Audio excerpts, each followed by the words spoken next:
So we're going to jump into chapter 15 right away. And chapter 15 basically covers most of the 1700s all the way, I put 1850-ish, okay? Because we do kind of extend a little bit into the, a little bit beyond it. And so chapter 15 is kind of divided into two parts. The first part looks at various revolutions that occur across the North Atlantic, including the American Revolution. We only go through it briefly because, unfortunately, this is a world history class. If you want more details on the American Revolution, take History 111, which is strictly American history. And of course, then the second part deals with a different type of revolution, which is the Industrial Revolution, where we see, technology and innovation just kind of take off in the 1800s. All right, and so many of these things, though, obviously get their beginning with the Age of the Enlightenment. And bless you. As we saw in the last chapter, the Enlightenment begins to question the idea of God behind everything. First, obviously, in nature, okay, we get scientific explanations for nature. Then, of course, in government, we get a human reasoning perspective when it comes to government. It isn't just kings are chosen by God, the end. And then, of course, we look at religion itself, okay? And in the end, it is human reason and human effort that will make this world a better place, and not religious dogma or ceremonies or acts of whatever, okay? And so, looking at the various philosophies of government and, the fact that, okay, divine right is a myth. There is a certain element, okay, to not only a government done by people and putting in effort, but also in other aspects, okay? And so, one of the things, of course, and we talked about it last chapter, was the advent of capitalism, okay? And so by the 1700s, we see mercantilism, that idea that wealth is a pie, and for England to have a bigger pie means that France has to have a smaller one.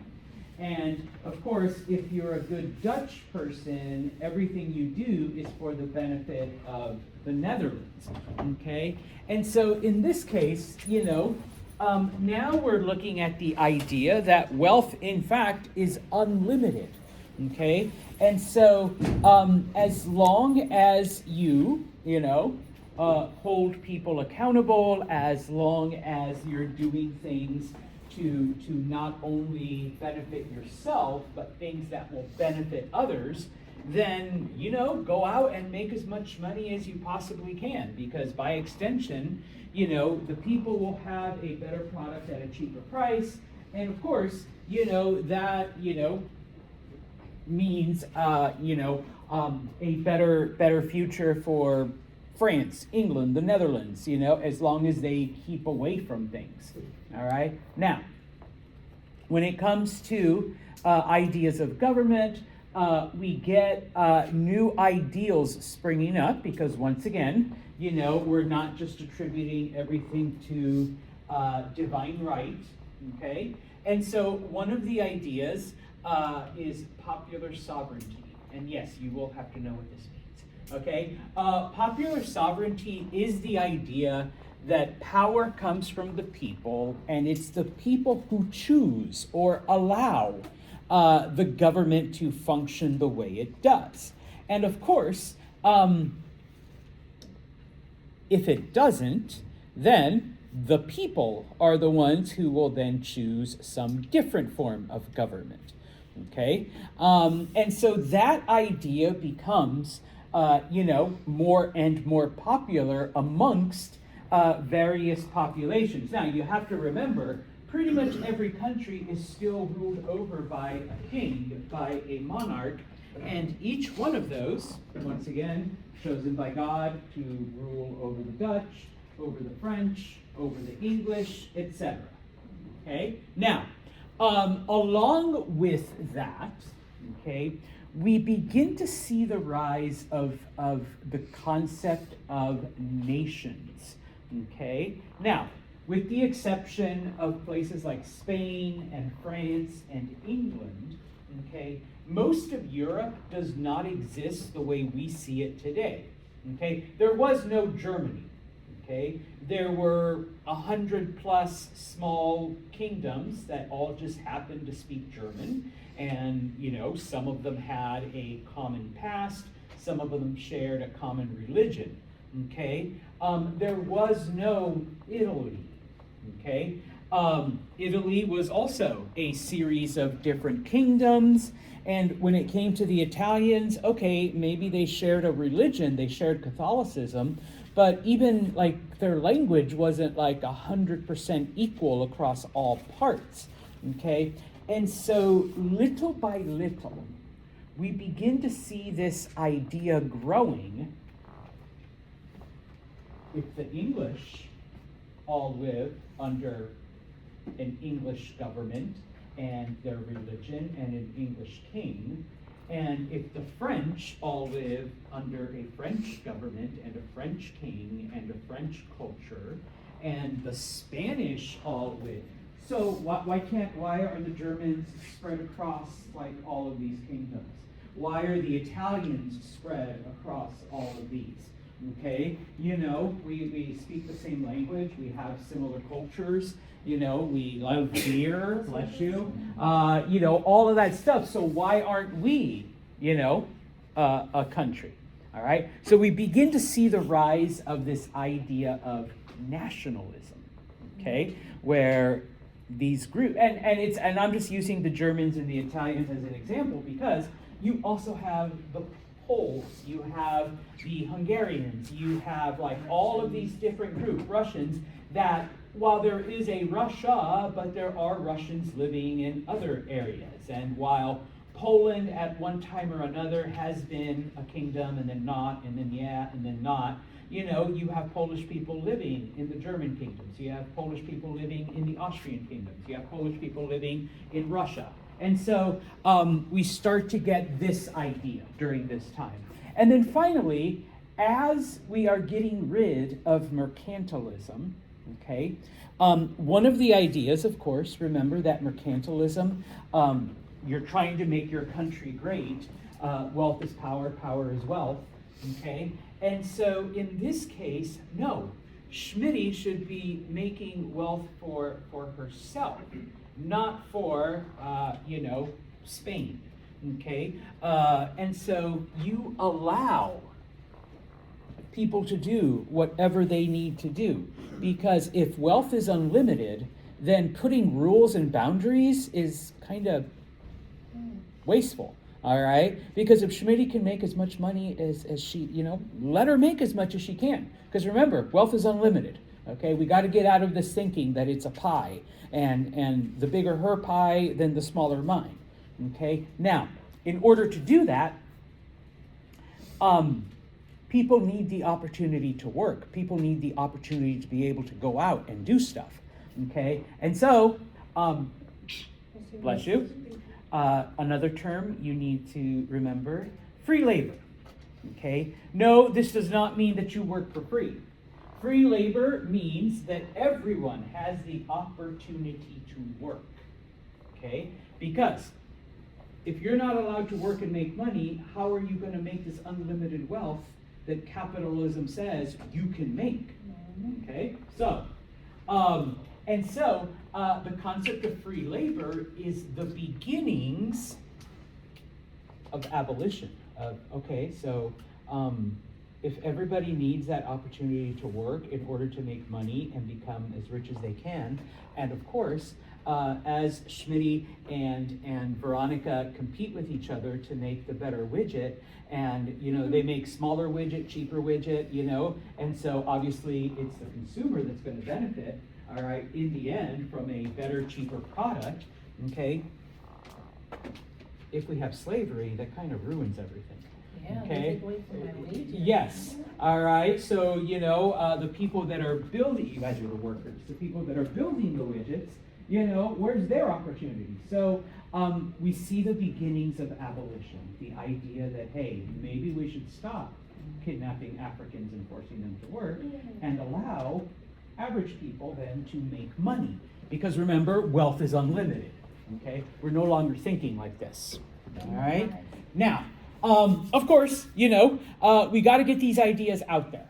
Okay, and yes, thank you, printing press. Okay, it's existing in its current form now for almost 250, 300 years. Okay, this is post Gutenberg.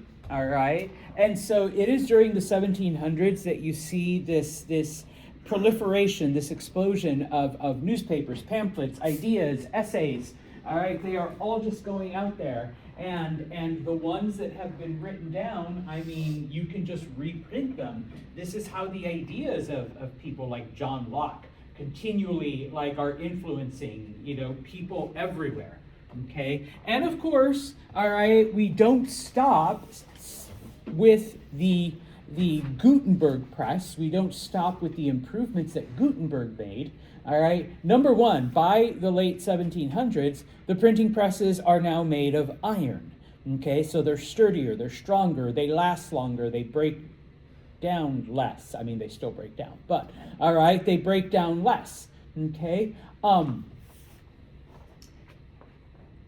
The invention of cylinders and the usage of cylinders, so that instead of removing this press and putting a new piece of paper and boom, and then a new piece of paper, now if you think of spools, okay, now you can just feed the paper, all right? And so now we're yes, it spins, and now you can print things at a much faster rate, okay? Now, originally in the middle of the 1700s, yes, it's human powered. Okay, but by the end of the 1700s, in the 1790s, all right, is when steam engines are invented, and then in the early 1800s is when they are applied to the printing press. Now you have steam power. Okay, so no longer is somebody's arm just going to fall off from rotating the presses. You just get them going, and so now the holy crap. The proliferation of information is coming out at speeds that nobody had thought of, okay? Because you can just feed the paper in, and as the machine is printing its thing, as long as the engine is working. So, I mean, now you have, people who can repair it, people who put paper in, you've got steam experts, all right, to throw coal in there and continually, operate the machine, okay? And so now, we begin to see the specialization of labor, okay? In that, okay, for the longest time, okay, Grace is the child of a carpenter, okay? So guess what Grace's profession is going to be? A carpenter, because you learn from your father, okay? And then Grace's child will also become a carpenter, okay, because learn from your parent, and so on, okay? Well, now that we're getting things like this, okay, we want to make sure that that skill is continually passed on, and so you start to see the formation of guilds, okay, because you don't always have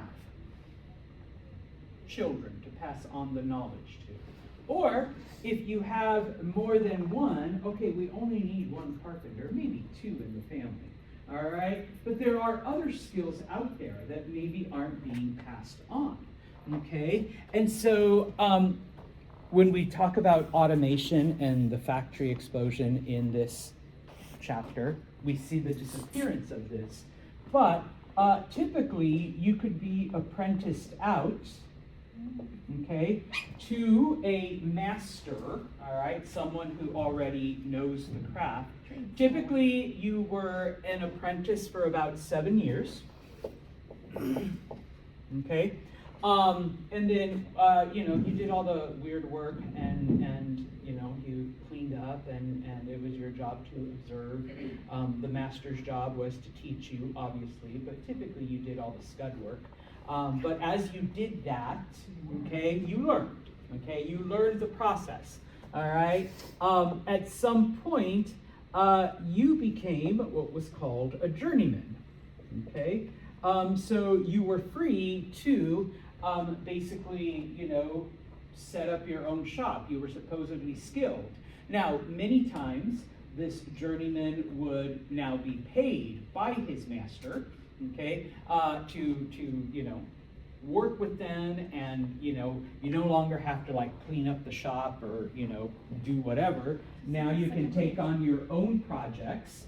Okay, you can do your own thing, and then eventually you would become a master, and you could take on your own students, and the process would repeat itself. Okay. Now, typically it was parents that would find someone and apprentice you. You would live with the person, like you basically, like, that's it, goodbye. Typically at 14. Okay, if you were boys. All right, and you go off to the home of your master, to the shop, and not only was it their duty to teach you, but provide you a place to live and food and all of that, and that's how you learned your trade. That's how you learned your skill. That's how it was passed on. Okay, and so that's where you get smiths and carpenters and coopers. A cooper's a barrel maker. Wainwrights. Sorry, a Wainwright made wagons. And all of those kinds of professions. That's how you passed on the skill, or that's how you learned it. Okay, you were apprenticed out to someone. Okay, now moving on, because we need to then talk about some of these revolutions. Okay. And of course, the effect that the printing press and the dissemination of information has. Okay, some of the most important ones, in addition to what we talked about in the last chapter, specifically John Locke's ideas and Adam Smith and The Wealth of Nations. Okay, there was a pamphlet called Thomas Paine, Common Sense, written by a man named Thomas Paine. Okay. Common Sense was basically propaganda, all right? It was an essay where he lays out some of the reasons why the colonies should be independent from Britain, okay? Now, some of it was circular argument, some of it was just like weird shit, pardon my English, but it is the publication of Common Sense that drove many of the people that were unsure of their side in a conflict between the colonies and Britain, to fully support independence. Okay, so it did its job. Okay, it was sensationalistic, it was propaganda, and it pushed the wishy-washy people into the side. Okay, now remember that in South America, okay, we don't have as much literature, we don't have as many Enlightenment ideas spreading, okay? Typically they are limited to the upper class, the peninsulares, okay? Maybe into the Creoles, but anything below that was basically like they had no access to these things. A man named Francisco Miranda, who lived in Venezuela, okay, wanted to change that. He wanted to, he had ulterior motives. He wanted to start a revolution. He wanted to lead independence movement in Venezuela. But obviously, you can't just go and tell people, hey, let's go fight, all right? And of course, I mean, you could, but it really wouldn't accomplish much. And the people that were in charge and actually understood some of these revolutionary ideas, they were already in power. They were already like, we're pretty much at the top. I mean, we're not going to change the system that we benefit from. And so Miranda basically wanted to bring printing presses, okay, to Venezuela, and he does bring one of the first to try to publish this information and disseminate it amongst the mestizo class and the native class, and even into the slave class. And unfortunately, it didn't quite work out because those classes were, for the most part, relatively uneducated. They didn't know how to read and write. Okay, so it didn't quite work out, although there's other things that lead to revolution. And we'll talk about some of the Latin American revolutions. The other most important thing, written by Mary Wollstonecraft, A Vindication of the Rights of Women, okay? She is one of the first feminists, okay? Yes, John Locke talks about all men being created equal, but, okay, no women, number one. Which men? White men, and not even all white men. Only had property. Yes, you had to have property. Okay, so all right. Now, no offense, guys. All right. Mary wasn't really interested in you, dark-skinned or unproperty owning white guys. All right. She's like, what about the women? Okay. What about us? Okay. And so yeah. That's who she was concerned about. It's like, we need some of these rights as well. And it's basically hypocrisy. You say everybody's created equal, but, okay, you're excluding women, all right? So like half the population. You're excluding men who aren't white, which is like, about half of the men out there. And you're excluding men who don't own property. I mean, your equal rights only apply to like a very small portion of the population, okay? Now, of course, many of her writings, were rejected by society, but they were... Because she was a woman. Well, yeah, okay. But they were translated into French. And the French are actually a bit more open to it, okay? And so many of her ideas, all right, are actually inspirational in the French Revolution, okay? So that it does have an effect. Maybe not where she wanted it, okay? Type of thing, all right? Now, this one, forget, okay. The other thing, okay, and we will talk about this. This will come at the end of the chapter, okay, is that now that we've developed, this new system, now that people are, under the idea that wealth is unlimited, okay, and that by making more money, society is going to benefit, okay, well, I can't just tell my workers here, make widgets, okay? We need raw materials, okay? And so,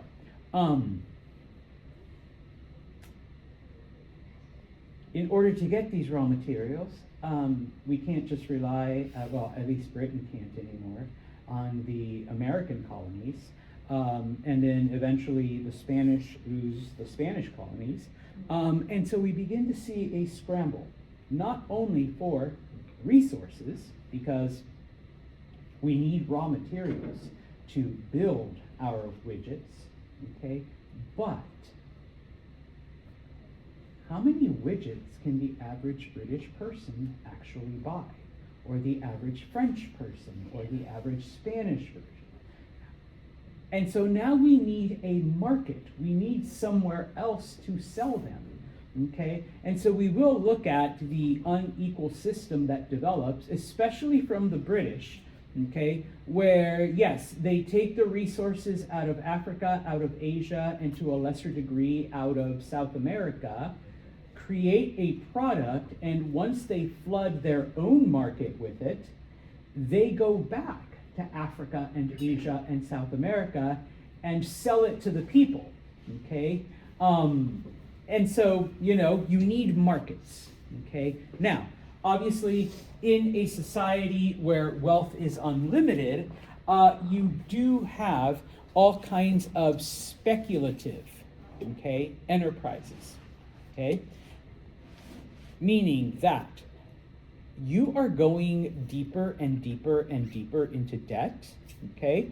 At some point, you hope to get your money back, plus interest, okay?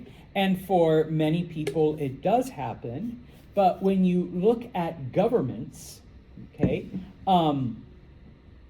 nations are getting into debt, okay? Because remember, we're no longer operating under like, okay, yeah, I have all of the pie, so there's nothing left, okay? We're operating under, this is unlimited, you know?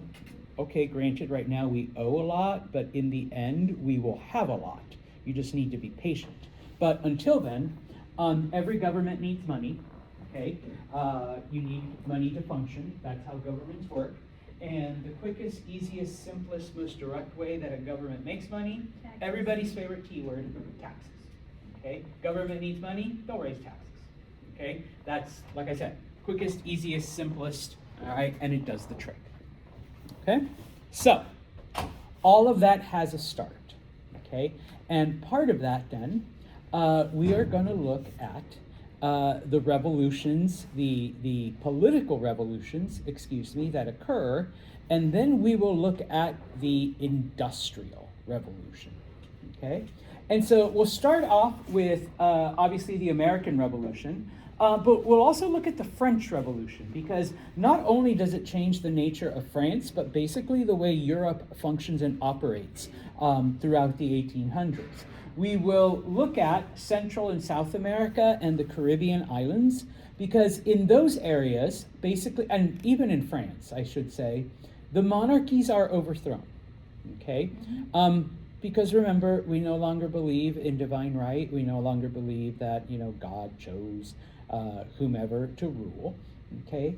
And we see the creation of a republic in pretty much all of those areas.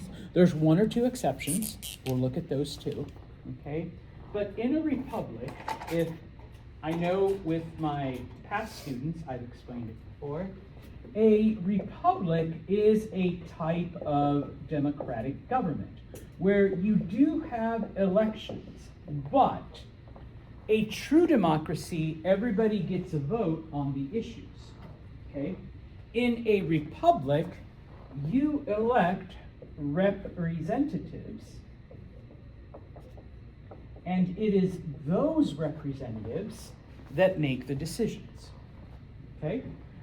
So no longer are we relying on the wisdom, sorry, Michaela, of a sickly 9-year-old who is obsessed with clocks. That was Louis the 16th. I'm combining Louis the 13th and Louis the 16th. Okay? Thanks, Louis. All right? But now we are choosing people, okay, and letting them make the decision. And the day that Schmitty makes a decision that I don't like, what do? They're out. Yeah, we vote them out and we vote another person in. Okay? And so now, of course, some republics work better than others, okay? But that is the type of government then that we begin to see. Ironically, governments like France and a couple other ones that were like big time absolutist disappear, okay? We still have Charles III, though, okay? Because Britain knew when to, like, you know, all right, yeah, just let the people decide, but keep the king, okay? And so we are going to look at American Revolution, French Revolution, okay? We're not going to look at all of the Caribbean. We are going to look at Haiti, though, okay? Because Haiti has a special place. And then we'll kind of combine the revolutions of all of Latin America. Unfortunately, even though this is a world history course, and I would love to spend the rest of the semester just looking at, you know, individual countries, we really can't, okay? Unfortunately, all right? So, looking at the Revolutionary War, Okay, the very first, and obviously we start with the American Revolution because, okay, it is the first one that happens, all right, chronologically. Okay, now, the American Revolution was basically inspired and pushed by Enlightenment ideas. All right. All you need to do is read the Declaration of Independence, and it's basically a rehash. Well, I don't think I put it up here. The first part, the part that everybody remembers and that everybody quotes, is a rehash of John Locke. That's it. Okay. The main part, the long part, and pardon me, the boring ass part, is basically a list of everything that George III did wrong. Okay? He did this to us, and then he did this, and then he did this, and then he did this. Okay? Yes. All right. Now, just as an FYI, by now George III really doesn't have all that much power, control, whatever. It's basically Parliament doing it. But because he is the king, all right, and even back then, the king still kind of had final say. And you can't say all of Parliament, you just blame the king for it. Okay, and so yeah, and then at the very end, it's like, it gives that last right, where basically like, the last right is the right of revolution, and basically that's what we're invoking here. So we're going to be our own country. The end. All right. And yeah, okay. Remember that by the 1750s, okay, the British basically control everything up and down the East Coast. Okay, their only big rival is France. Okay, but they get taken care of fairly quickly. And so when it comes to the English colonies in the mid 1700s, in the 1750s, okay, it all depended on where you were. Okay, in the South, okay, you had these huge estates. Okay, and depending if you were in Virginia or North Carolina or Maryland, you did tobacco. Okay, if you were in South Carolina, you did indigo and rice. If you were in Georgia, you did a little bit of everything. Okay, we're not at cotton yet. I know you're giving me that look. No cotton yet. Okay, but who's doing all the work? Slaves. Okay? All right. Now, in what we refer to as the middle colonies, okay, which would be like Pennsylvania, New Jersey, New York, all right? That's New England. Okay? You had basically just simple farmers, all right? People who, eked out a living by farming, all right, for the most part, okay? You farmed not because you were a fan of farming or you were like vegan or organic or whatever, kind of like today, but your goal was do not die. Okay, that was it. Okay, you planted crops, you harvested crops, you preserved crops, and hope that those preserves lasted you all winter until you can plant new crops and then grow them and just do the whole thing over again. Okay, and then yes. In New England, okay, not only did you have a seafaring, okay, so you lived off the ocean, you were fishermen, but what little bit of manufactured stuff happened in New England because the soil sucked for farming. So you had to start doing other things, all right? There were a lot of forests. So guess what? Let's cut down the trees and build boats. And we will become the shipbuilding mecca for the colonies. Okay, that's where some of the first factories actually went up as well. Okay, now, of course, you do have conflicts and differences of ideas depending on, once again, where you are. Okay, I'm sure those simple farmers and the plantation people were in conflict because, as a simple farmer, you're basically farming to survive, and anything you might have left over, then you could sell that and try to make a little bit of money to buy, a little extra something. Whereas your big farms in the South, I mean, they could afford to, flood the market with whatever. Okay. Now, bless you. Okay. Because all right, during this time, we do operate under the tradition of what's called primogeniture, okay?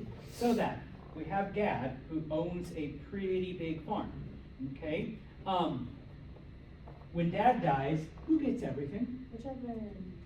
Not just the yeah, thank you. The firstborn son, okay? Firstborn son. Daughters, don't worry, we'll marry you off to men. So you don't get anything. Yeah, sorry, Mary. All right, you're going to marry someone anyway, so you don't need land. All right, but what if you have more than one son? Well, you may try to split the land up equally, or you hope that Big Brother is really, really nice and lets you have some, okay? But otherwise, you just moved west. You just kept moving somewhere else and developed your own thing. What's the problem though? Who's already there? Yeah, Native Americans are there. So, you know, if you're willing to fight them and drive them off the land and kill them, and then of course there's like bears and not tigers, mountain lions and shit. All right. Okay. So now we talked just a little bit about the French and Indian War.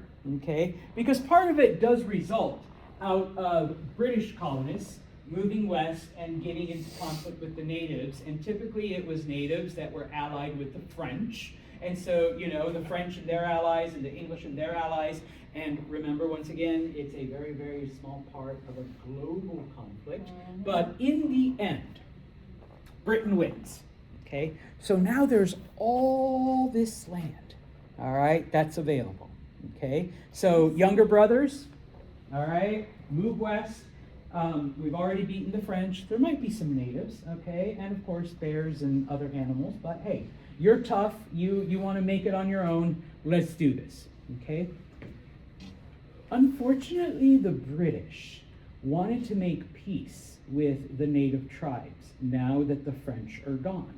They wanted to make sure that, you know, we're not keeping British soldiers in North America to fight an endless native conflict, okay? So they put out what's called the Proclamation of 1763, which basically drew a line through the Appalachian Mountains that basically said, white people, y'all gotta stay on this side, okay? Everything on that side belongs to the natives, okay? And we're gonna leave them alone, okay? Now, people still want the land, okay? And not only that, and I know we didn't get into it as much as we should have, but many of the English colonists, okay, had actually participated in the war. So they felt, hey, we fought and died for the right to settle this land, and now you're telling us that we can't, okay? So that's issue number one, okay? Issue number two, all right? And this, once again, comes in kind of handy now. All wars cost money, okay? They do, all right? We're going into big time debt right now, okay? But at the end of the 7 Years' War, okay, Britain was in a shit ton of debt. Because remember, it wasn't just the North American conflict. The British had been fighting the French in Asia, in Europe, you know, everywhere, okay? So the British are in debt, okay? Now, the king is like, okay, since part of this war was fought to protect you, colonists, all right, you all need to contribute to paying off this debt, okay? And once again, what is the quickest, easiest, simplest way for a government to raise money? Taxes, okay? So they start to impose taxes on the colonies, okay? Unfortunately, once again, if we were in History 111, we could go through all of the taxes that happened, the reactions, the results, you know, Boston Massacre, all that other shit, okay? But, suffice it to say, the colonists are not happy, okay? Many colonists, in order to avoid paying taxes, okay, turn to smuggling, okay? And that is actually what causes things like the Boston Massacre and the Tea Party. is the fact that the British are trying to clamp down on smuggling, and so they send troops to Boston to try to put a stop to it. Okay? As far as the rest of the colonies go, and this is one thing that I do want to point out that unfortunately some history teachers don't, or members of a certain group don't want to, is the fact that the colonists didn't mind having to pay extra taxes. They were willing to pay their fair share, but they wanted representation in Parliament because there was no colonial delegate, okay? And that is where you get the phrase, no taxation without representation, okay? All right, we're willing to pay taxes, but we want a say in number one, which like laws you're going to pass to make us pay for, but we also want to say in how those taxes are spent. Okay, you say it's because to pay for our share of the war, then we want to make sure that our taxes are going to pay for our share of the war. Okay, we just want to say we want a voice at the table. Believe it or not, the British said no. It's like, no, you guys are colonies. All right. And one of the arguments was that Parliament speaks for all citizens. So you don't need a specific representative. Okay? The colonists, on the other hand, were, yes, we do. All right. We need at least a delegate there to let our voice know. Okay? Now, the things that happen in Boston and in Massachusetts are, like I said, a result of British soldiers trying to clamp down on smuggling, and of course, rowdy drunkards and a bunch of other things. Okay? And so in 1775, we do begin to see armed conflict between, rebels, let's say, and British soldiers. Okay? Now, the more radical leaders, because there is always an extreme group, and there's always like center of the road, and then there's always very, very conservative, like, let's send them a very strong note, all right, to let them know that we don't like this. Yes, a very harshly worded letter, okay? But the radical ones were like, no, all right, you just watch. First they're going to do this, then they're going to do this, then they're going to do this, and we're going to lose all our rights, and they're going to take us over, and they're going to take all our money, and boom, all right, we're going to lose everything. Okay? Yes. All right. And so they're like, no, the only way we're going to avoid any of this is if we completely become a totally separate nation. Okay? And once again, be aware that the majority of people were right here. Until a couple things happen. Okay? The publication of Common Sense, number one. It basically, brings people onto the side of revolution. Okay, number one. Number two, we do see an actual military conflict between militias in Massachusetts, okay, and British troops at both Lexington and Concord. All right, and so. After trying several methods, okay, and the thing is that many of the things that these radicals said would happen actually start happening, all right? And so it is at that point that colonial leaders are like, all right, we really have no choice other than to become a completely separate country, okay? Now, please be aware that through the majority of the Revolutionary War, all right, an easy way to remember is 1/3, 1/3, 1/3. 1/3 of the people wanted to break away completely. 1/3 of the people wanted to be British still. Okay, they didn't want, a revolution. And 1/3 of the people didn't care, all right, either way. All right, they were the ones that like, it doesn't affect me none, British, new government, whatever. Okay, now, and so we see then that Thomas Jefferson, okay, takes ideas from John Locke, takes ideas from Thomas Paine, and that is where we get the bulk of the Declaration of Independence, okay? And so, once again, the idea of self-government, number one, all right? Divine right is a myth, okay? Government comes from the consent of the governed, okay? And guess what, King? You don't have our consent anymore, all right? Number two, there are certain, and in the Declaration of Independence, it calls them inalienable rights.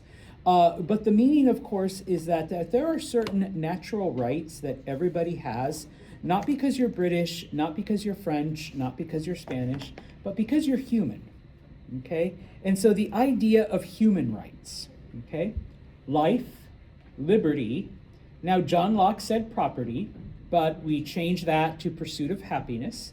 And I think we've already mentioned why, okay? Number one, if you're gonna plagiarize, you need to change the words a little, all right? So that you can say, no, this is mine, my original creation. But that's just a joke. The reason why, of course, is because the founding fathers were in fact elitists. And if you include property in that, then every single person is gonna demand their share of property. And so why does Mackenzie get 100 acres of land? Mackenzie doesn't need 100 acres of land. Everybody should get 10. And so we'll let Mackenzie keep 10 acres and the other 90 will be divided up amongst 9 people, okay? Because it says life, liberty, and property, okay? Pursuit of happiness. I mean, that could be anything. Okay, so we're not going to stop you. All right. Now, of course, the ideas of John Locke, once again, okay, there is an unspoken agreement. Okay, King George has violated that agreement, and so the fourth right after life, liberty, and the pursuit of happiness is the right of revolution. So now we get to form a different government. Okay, and once again, can't get into all the battles, can't get into the war, can't get into all of that good stuff. But just know that the Declaration of Independence is published in 1776. Okay, now just as an FYI, and if you ever go to bar trivia, I've heard this before. July 2nd is when they actually voted for independence. July 4th, the day that we actually celebrate, is the day that they approved the Declaration, okay? And so that's the day that we do the parades and the fireworks and eat hot dogs, okay? Otherwise, it would have been on the 2nd. Yeah. So you can start partying on the 2nd and say, this is when they voted for independence. The 4th is just when they approved the document, okay? Type of thing, all right? Just be aware that the war lasts until 1783, okay? And around the year 1778 is when the French actually join in on the side of the colonists.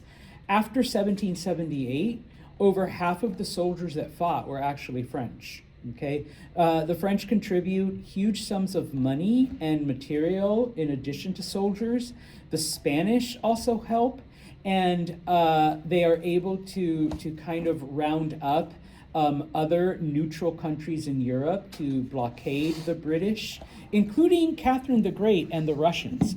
So it isn't just a military operation against the British, but there was also economic and other boycotts that kind of convinced them that it was time to just let go. All right? Now, so one of the things that results from the Treaty of Paris, probably the most important one, is number one, the recognition of the United States as an independent country. But number two, very generous boundaries, okay? All the way to the Mississippi River. They basically give up everything south of Canada, all right? Now,